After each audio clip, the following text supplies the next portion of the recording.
All right, y'all. This week is education and schooling, how they're related, and if they're overrated. First and foremost, education is never overrated because that's the knowledge. Whereas schooling, it's getting there because that's how you end up receiving the knowledge. Schooling, in a traditional sense, is becoming more and more outdated. They don't really leverage the internet like they should. And the traditional means of having one person stand in front of a class and speak to 50 different people for an hour has been in place for far longer than necessary. If it isn't improved soon in order to get with the times, more and more people will do what I did and look for information on their own. Now, this is something you should be doing anyway. However, if you're giving the responsibility to a higher learning institution and you're paying them for this, they should be the ones that's giving you the most information and the most relevant.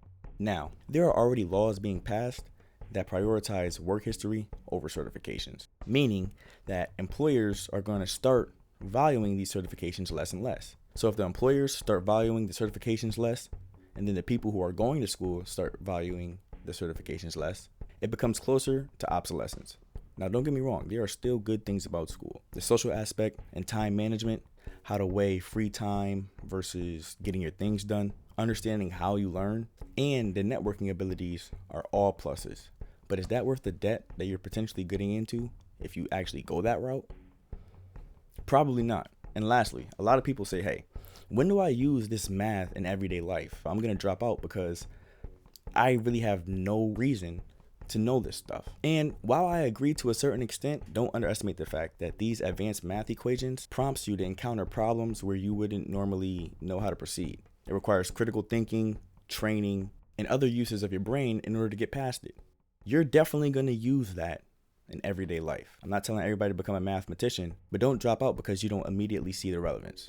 Now, if you need these certifications to become a lawyer, doctor, nurse, etc., obviously this doesn't apply to you. But if you're getting the certification just for the sake of doing it, allow yourself to have access to other means of education to, make sure you're a little bit more well-rounded about the things that you genuinely care about. I got my degree, and most of the stuff that I learned was in the field.